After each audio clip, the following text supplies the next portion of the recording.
Humahangos na tumatakbo siyang papunta ng medical hospital kung saan isinugod ang kanyang asawang si Talia. Nasa kapitulyo siya nang matanggap ang tawag ng security detail ng asawa at ipaalam sa kanyang na aksidente ang sinasakyan nito. Brian anak, bungad sa kanya ng kanyang mama. Kasama nito ang kanyang mga kapatid at ang kanyang papa. Mama, donde está mi esposa? Where's my wife? Ella está en cirugía ahora, hijo. She's in surgery now, son. Ma, hindi ko kakayaning mawala ang asawa ko. Buong hinagpis niyang wika sa ina. Tienes que ser fuerte, hijo mío. You need to be strong, my son. ¿Cómo pudo pasarle esto a mi esposa, mama? How could this happen to my wife, mama? I don't know, hijo. Malungkot na sagot nito sa kanya. Son, tatagan mo ang loob mo. Nandito kami para sa'yo. Wika naman ang kanyang ama. Tinapik-tapik nito ang kanyang balikat. I don't know, papa. She is my everything pa. Anya, we know, son, tugon nito. Makalipas ang ilang sandali ay lumabas si Luke kasama si Dr. Mendez, ang head surgeon ng Vasquez Medical Hospital na pagmamay-ari ng pamilya ni Luke. Gob, wika sa kanya ng doktora. Kinakabahan siya. Mabilis siyang tumayo at agad siyang lumapit sa doktora. Kumusta po ang asawa ko, Dok? Seryosong tanong niya. Palipat-lipat ang tingin niya sa doktora at kay Luke. Gob, ikinalulungkot ko. Ginawa na namin ang lahat kay Mrs. Villaperte, pero wala pa rin. She suffered from acute internal hemorrhage. Puno ng simpatyang wika nito sa kanya. No, sigaw niya rito. Tell me it's not true. Mariing sambit niya. Binalingan niya si Luke at hinawakan niya ang kwelyo ng lab coat nito. Do something, everything. Hindi pa patay ang asawa ko. Sigaw niya rito. I'm sorry, Brian. There's nothing we can do. Malungkot na sagot nito sa kanya. Akmang susuntukin niya si Luke sa sobrang hinagpis na nararamdaman nang pigilan siya ng kanyang mga kapatid. Kuya, sabay-sabay na tawag sa kanya ng mga kapatid. Tumakbo si Sophia sa tabi ng nobyong si Luke. Kuya, please, pakiusap nito. Binitawan niya si Luke at mabilis ang paang tinungo niya ang operating room kung nasaan ang kanyang minamahal na asawa. What he saw was Talia lifeless body habang nakapalibot dito ang mga nurses at iba pang doctors. Nilapitan niya ang asawa at buong higpit niyang niyakap. How could his wife leave him like this? Oh, Talia, sigaw niya at tumatangis siyang lumuluha. Gob, maya-maya pa itawag sa kanya ng doktora. Nasa likuran nito ang kanyang pamilya na bakas din ang pagdadalamhati. I'm sorry, Gob. May dapat ka pang malaman. Malungkot na sambit ng doktora. And what he heard next broke him to pieces. Mrs. Villaperte was 12 weeks pregnant. Dr. Mariano, her OB-gynecologist, saw her when she was brought her and immediately informed me with your wife's condition. I'm sorry. Puno ng simpatyang paliwanag nito. Talia. Tumatangis na tanging nasigaw niya at agad siyang nilapitan ng kanyang mama. Kagaya niya'y lumuluha rin. Governor Brian Kent Villaperte. Life stopped that day when his wife and unborn child died. Hoy babae, napahawak si Bianca sa ulo ng tinamaan ng unan. Nabinato ni Janice ang bruha niyang pinsan. Bilisan mong bumangon dyan, ipag-igib mo ako ng tubig para naman hindi sayang ang pinapalamon sa iyo ng mami. Nakaismid na bulyaw nito sa kanya. Oo, sige, malamig niyang tugon rito. Pagkalabas niya ng kanyang silid ay nakasimangot sa mukha ng tiyahin ang nabungaran niya. Bianca, nasaan na? Bungad nito sa kanya ng tiyahin. Ang alin po, tiyang? Tanong niya rito. Nasaan ang kinita mo kagabi? Akin na. Bulyaw nito sa kanya at inilahad ang kamay. Pero po, tiyang, 200 na lang po ang natira sa akin. Pinagbili ko na po ng gamot ni Tiyong. Tugon nito sa tiyahin. Pak! Tonta! Bulyaw nito sa kanya. Matapos siya nitong sampalin, wala ka talagang silbi. Inuna mo pa ang gamot ng inutil mong tiyuhin. Imamamatay din naman niyang matandang yan. Galit nitong wika sa kanya. Chang, wag naman po kayong ganun. Di naman po ginusto ng tiyong na mahulog siya at mabalda. Naiiyak na sagot niya rito habang hawak ang nasaktang pisngi. Wala akong pakialam. Akin ang pera. Galit na wika nito sa kanya. Walang nagawa si Bianca kundi ibigay ang natirang pera mula sa kinita niya sa club. Nagtatrabaho siya bilang battle girl sa Sensual Society Club, isang members-only club. Pinasok siya ng kaibigang si Tess na isa sa mga strip dancer sa SSC. Namatay ang mga magulang ni Bianca nung 11 taong gulang pa lamang siya. Iniwan siya ng kanyang nakakatandang kapatid sa pangangalaga ng tiyong Abel niya, na kapatid ng yumaan nilang ama.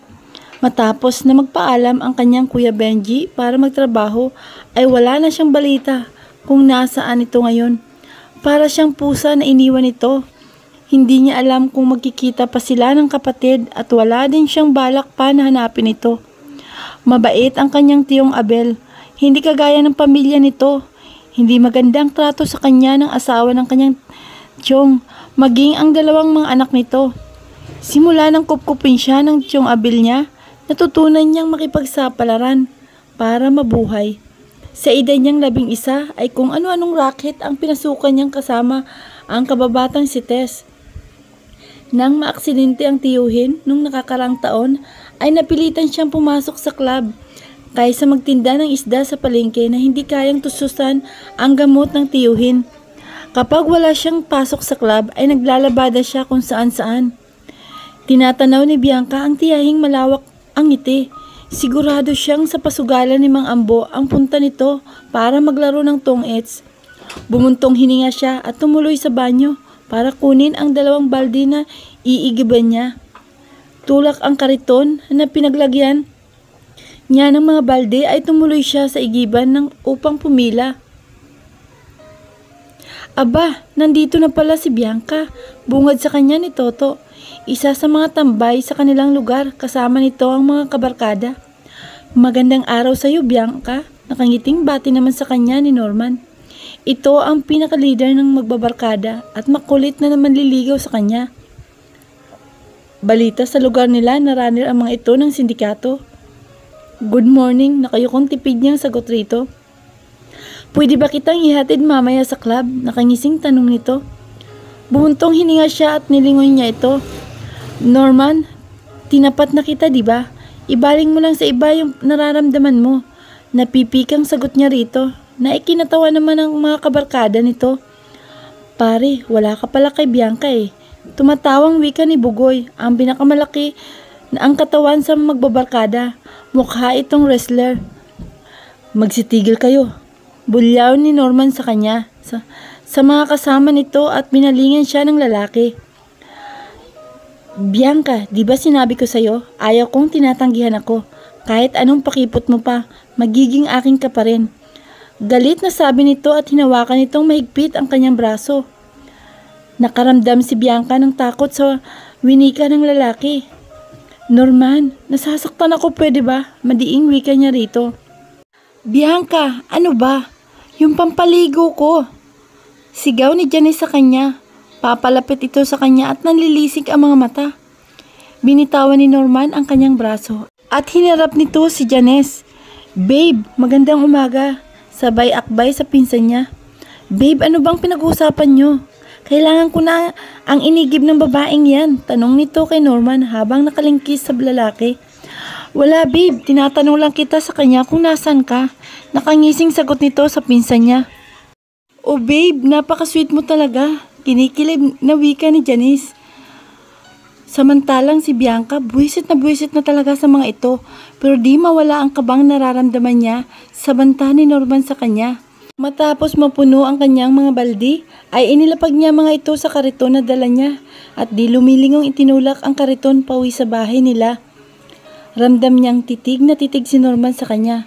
Naghahanda siya ng pananghalian ng lumabas nang silid nito si Marie, ang bunsong anak ng tiyuhin. Inirapan siya nito at walang sabi-sabing umupo sa hapagkainan. Nakasimangot itong tumingin sa nakahain. Nagluto siya ng ginisang sardinas na may miswa. Ano ba naman? Pagkain ba ito? Sawang-sawa na ako sa sardinas. Reklamo nito. Ano pa't nagtatrabaho ka pa sa club kung sardinas lang lulutuin mo? Patuloy nito. Kinuyom niya ang kanyang mga palad. Pasensya na dahil bumili ako ng gamot ng tiyong at kinuha ni Chang ang iba ko pang pera. Mairiing sagot niya rito. Bakit? Nagrereklamo ka? Nakataas ang kilay na tanong nito sa kanya. Hindi naman sa ganun. Pinapaalam ko lang. Malamig niyang sagot dito. Bukas may kailangan akong bilhin. Bigyan mo ko ng 1,000. Bali walang wika nito. Mari, sa susunod na linggo pa ang sweldo ko. Ang nauwi ko lang ay yung tip sa panggamot ni tiyong. Inis na sagot niya sa pinsan. Boba ka kasi. Kung naguhubad ka kaya kagaya ng pokpok mong kaibigan, edi mas malaki ang kita mo. Nakairap na sagot nito sa kanya. Nawala na ako ng ganang kumain. Makaalis na nga. Tumayo ito at tinalikuran siya. Pagkalabas nito ng bahay ay bumuntong hininga siya. Tiis na lang, Bianca. Makakaalis ka din sa buhay nila. Bulong niya sa kanyang sarili. Magandang araw, aming pong tagapakinig. Isa na naman pong bagong kwento ang aming ilalahad sa inyo. Siya si Bianca, naulila na sa kanyang mga magulang, na nakatira sa kanyang mga tiyuhin at tiyahin. Anong buhay kayang naghihintay sa kanya? Ito po ang ating aalamin. Sa mga bago po sa ating channel, paki-like po ang video na to at paki-subscribe na rin po. Maraming salamat po. Inihanda niya ang pagkain ng tiyuhin. Dalang tray ay pinuntahan niya ang tiyong Abel niya sa silid nito. Nakaratay ang tiyuhin sa papag na higa nito. Paralisado ang kalahating katawan. Magandang araw po tiyong, nakangiting bati niya rito. Inilapag niya ang pagkain sa maliit na mesa sa gilid ng papag at inalalayan niyang makaupo ang tiyuhin. Magandang araw din anak. Wika nito. Tiyong, kumain ka na muna para makainom ka po ng gamot niyo. Nakangiting wika niya rito. Pasensya ka na anak. Alam kong nahihirapan ka na. Naluluhang wika nito sa kanya. Umiiling siya at inumang ang kamay na may hawak na kutsara para subuan ito. Ibinuka nito ang bibig. Tiyong, wag mo akong isipin. Ayos lang po ako. Anya, anak, kung buhay lang ang mga magulang mo at kung kasama mo ang kuya mo, hindi sana ganito ang buhay mo. Patawarin mo ako, hindi kita naalagaan. Bagkos ay naging pabigat ako at ang pamilya ko sa'yo. Lumuluhang wika nito sa kanya. Pinipigilan ni Bianca na pumatak ang kanyang luha. Nakangiting hinawakan niya ang mga kamay nito. Chong, napakaswerte ko po at kinukup po niyo ako. At di niyo po ako pinabayaan. Kaya natin to, Chong. Pinahiran niya ang kanyang luha. Salamat anak, napakabuti mo. Hinaplos nito ang kanyang isang kamay. Kain na po, para po mabilis kayong gumaling. Wika niya rito. Tumango ito sa kanya at masiglang kumain. Nakangiting pinanood niya ang tiyuhin. Isa lang ang alam ni Bianca, ang tiyuhin ang tanging pamilyang meron siya. Matitiis pa niya ang lahat para dito. Girl, di ka pa ba mag-ayos? Malili tayo sa club. Bungad sa kanya ng bagong dating na si Tess. Kababata niya ito. Si Tess ang naging sandigan niya mula nang iwan siya ng kapatid na si Benji sa pangangalaga ng tiyuhin. Saglit lang, inihanda ko pa kasi ang gamot ng tiyong. Maliligo lang ako saglit lang. Nakangiting wika niya rito. Sige, doon mo ako daanan kina Aling Rosa. Mua, nag-flying kiss sa kanya ito at lumabas ng kanilang bahay.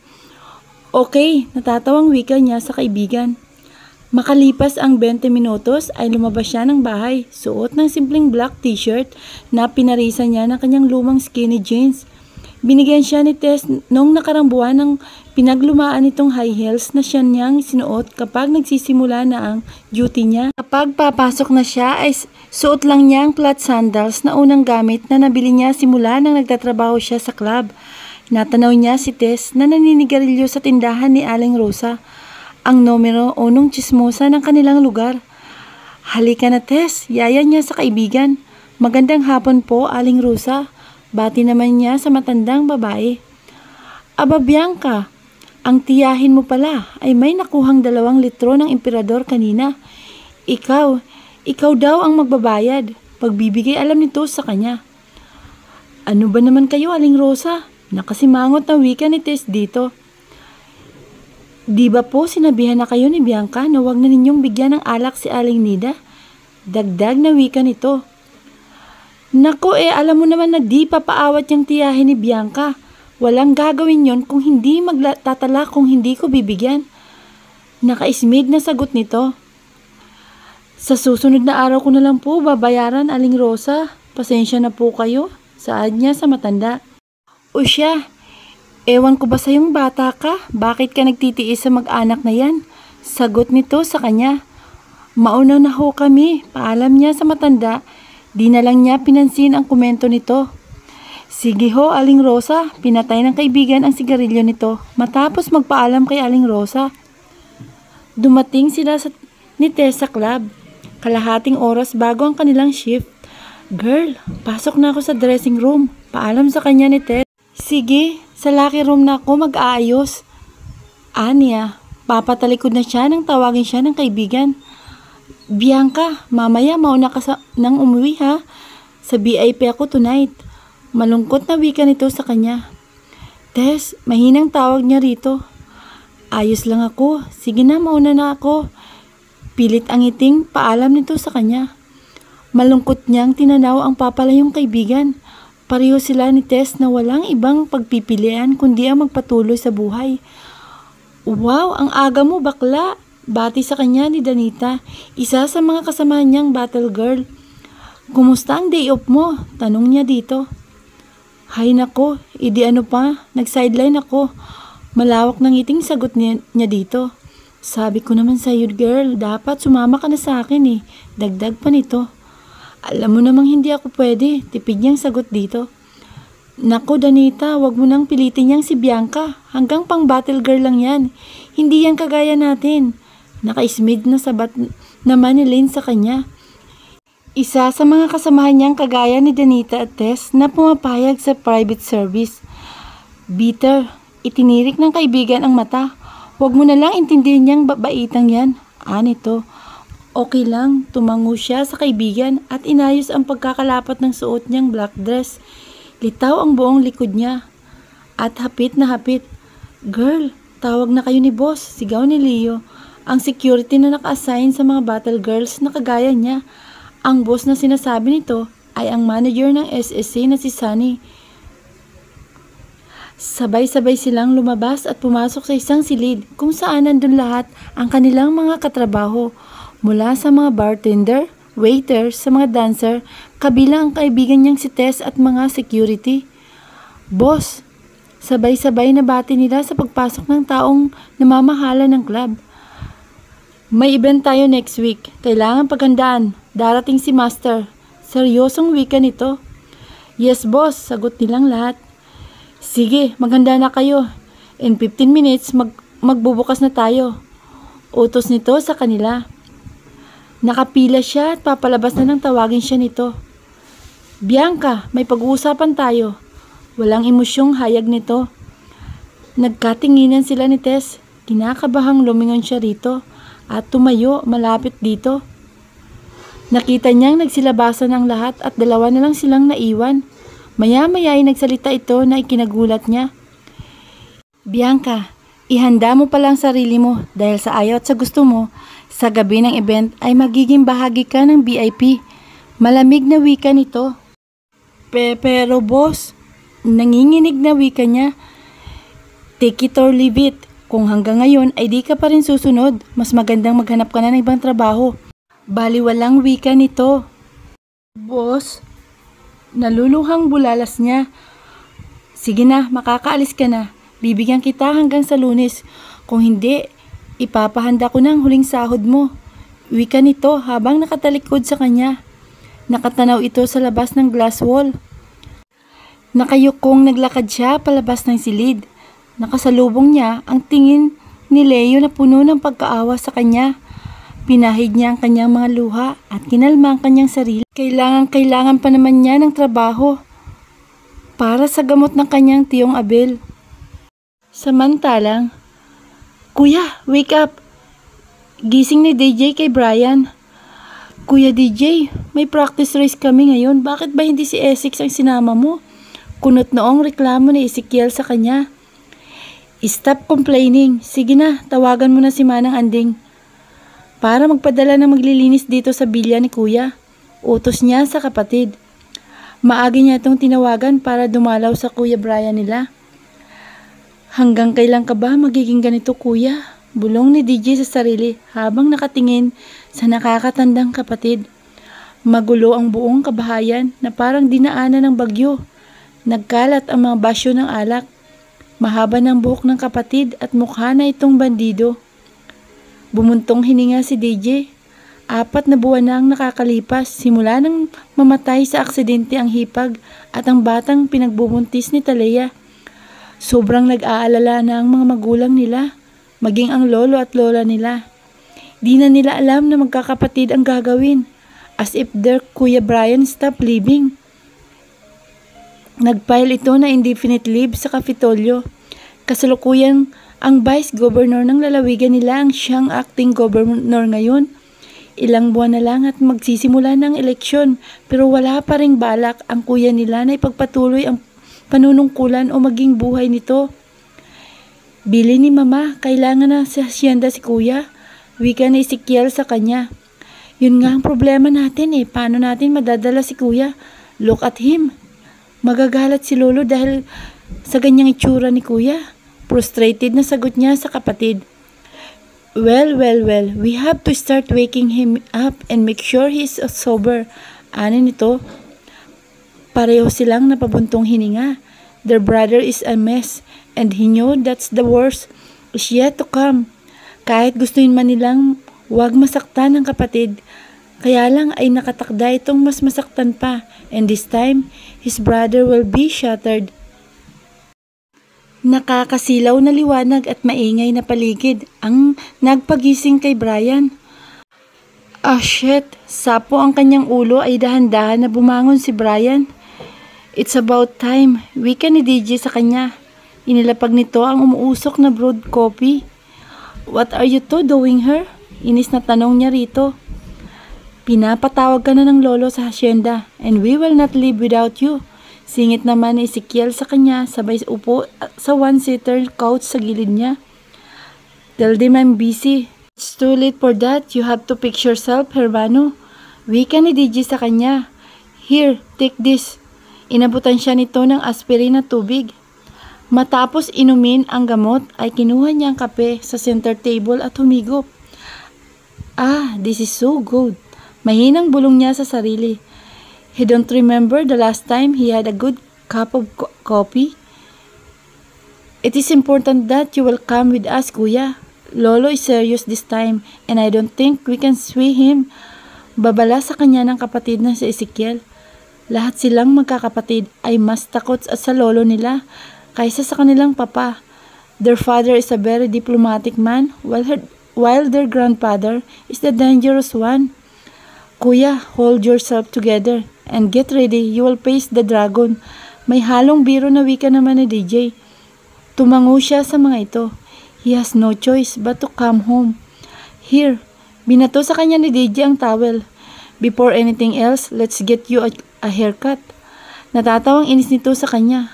"Back off," asar na wika niya rito. Brian knew na mukha siyang ermitanyo dahil mahaba na ang kanyang buhok. "Come on, Kuya, like the old times. Promise, I haven't lost my touch yet." Nakangising itinaas nito ang shiver at scissor. "You're crazy." Seryosong wika niya. "Come on, Kuya, don't wait for Essex to see you with a hair like that. You look like Hermit." Natatawang wika naman ni Ezekiel. "You two leave me alone." Bulyaw niya sa mga ito at naglakad papasok ng guest room. Naulinigan pa niya ang usapan ng dalawa. "At least I tried," sambit ni DJ. "Well, good thing Essex is not here or else Kuya Brian will have a shaved head." Humahalakhak na wika nito na ikinailing niya. Sakay ng shopper, dumating sila ng hasyenda. Bago mananghalian, nadatna nila sa garden na naghihintay ang kanyang mama at ang kanyang lola. Katabi nito si Sophia at si Lexi. Halanta na umbok na ang tiyan nito. Nakaramdam ng labis na kalungkutan si Brian pagkakita sa hipag. Kung buhay ang kanyang asawa ay marahil nasa ika-7 buwan na ito ng pagbubuntis. "Oh my son," wika ng kanyang mama habang haplos nito ang kanyang mukha. Niyakap niya ang kanyang mama. Bumaling siya sa kanyang lola. Mababakas ang pagkahabag nito sa kanya na kinakirot ng kanyang puso. He gave her a kiss on her forehead at nagmano siya dito. "Bienvenido a casa, hijo. Me alegro de que estés aquí." "Welcome home, hijo. I'm glad you're here." Kuya, lumuluhang mahigpit siyang niyakap ng kapatid. Ginantihan niya ng mahigpit na yakap ang kanyang prinsesa. "It's okay, princess," usal niya rito. "Welcome home, Kuya Brian." Nakangiting bati sa kanya ni Lexi. "Thank you," tipid niyang sagot dito. "Nakakapagselos na, nandito ang pinakagwapo sa lahat, di nyo man lang ako pinapansin." Reklamo ni DJ na kinatawa ng mga babae. "Mama, di ba ako ang pinakagwapo sa lahat?" Nakangising tanong naman ni Ezekiel sa kanilang ina. Sa ibang pagkakataon ay nakitawa siya sa lahat, pero sa pagkakataong yun, ang kanyang mga mata ay nakatitig sa tiyan ng hipag. "Can I hold it?" Paalam niya rito sa mahinang tinig. Natahimik ang paligid. "Kuya," maluluhang usal ni Lexi sa kanya. "Of course, kuya." Kinuha nito ang kanyang mga kamay at inilapat nito sa maumbok nitong tiyan. Sa ilang sandali, Brian feel a different kind of peace. Ang buong atensyon niya ay sa pumipintig na tiyan ng hipag. Tumikhim siya at pilit itong nginitian. "Salamat," usal niya. "Anytime, kuya."